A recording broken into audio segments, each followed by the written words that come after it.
Hey everybody, it's Rachel Miner here. I wanted to hop on here and talk a little bit about probiotics. I'm somebody that I would consider myself, a probiotic snob in a way because I've been taking probiocs for more than 20 years, probably closer to like 30 years anyway.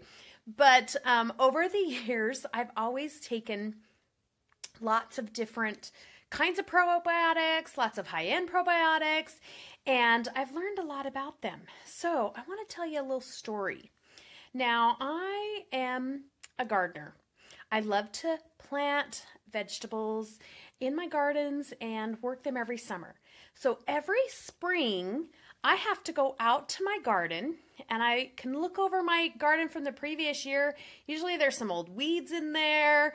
Spring's coming. You see a few more things sprouting out. And you have to go in and you have to clean out all of those weeds before you can plant your garden every year. And you have to go in and pull out the weeds. Then you'll till the soil. You'll make it really good. Put the nutrients in there. And then you plant new seeds. And then once you plant the new seeds, you kind of have to nurture them. You have to feed them, and then they grow. And then they grow into something that's wonderful, different varieties, whether you get vegetables, fruits, things like that, that then you can get nutrients from. So I want you to imagine your gut is a garden, okay? Now your garden has lots of different varieties of plants in there. Now there's some good plants and there's some bad. We're going to talk about the good plants as good bacteria that your body needs. Bad ones and weeds are going to be your bad bacteria. Now, the bad bacteria we're going to call Candida. And Candida is basically bad bacteria. And there are some other forms of bad bacteria, but just to make it simple, we're going to call it Candida today, okay?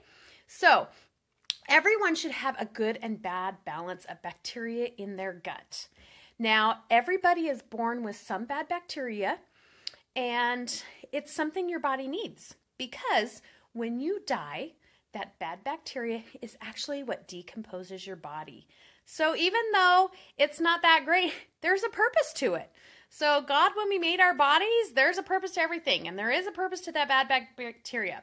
But you're supposed to have a balance of about 20% bad, 80% good. What happens is with our poor American diets, our stress, hugest factor, stress, medications, maybe birth control, toxins in the environment, toxins in your food, poor diet choices. All of those things can have an effect on that good and bad bacteria. And what happens is then our bad bacteria gets out of balance and we have more like 80% bad and 20% good. And that's not very healthy for our bodies. So we all know that probiotics are good and we all take probiotics. And we take them and we put them into our gut and we hope that they do good and they repopulate that good population of all those wonderful plants, all the different varieties that we're going to plant in our garden.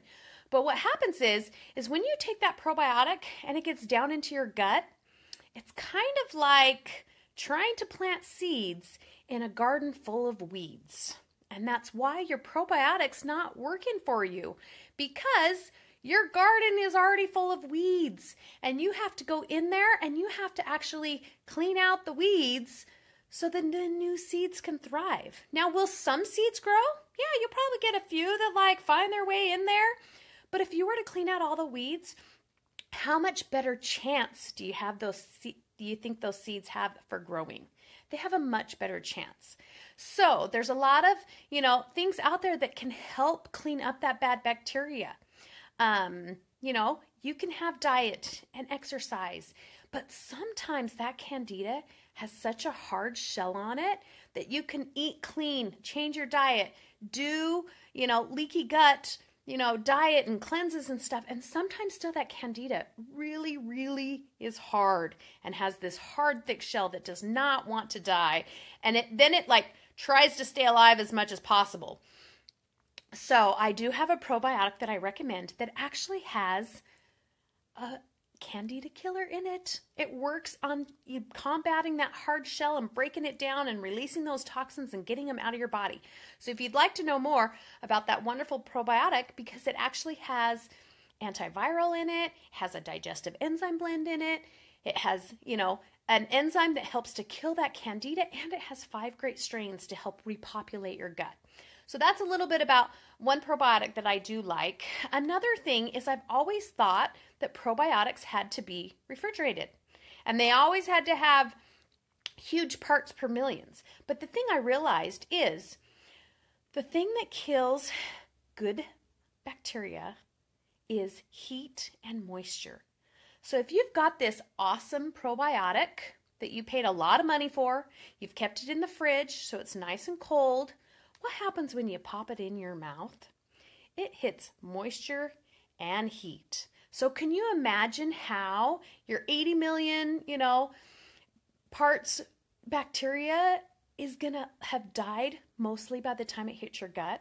So that's something to consider too, is not necessarily do they all have to be refrigerated, because there's a lot of good shelf-stable ones out there that are able to get into your digestive system before they come out of their capsule, and then they actually get where they need to get to help your gut.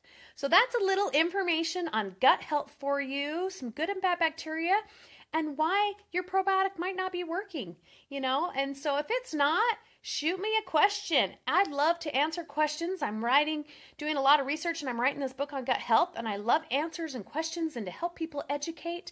So shoot them in the message below, and we'll get them answered. Have a great day.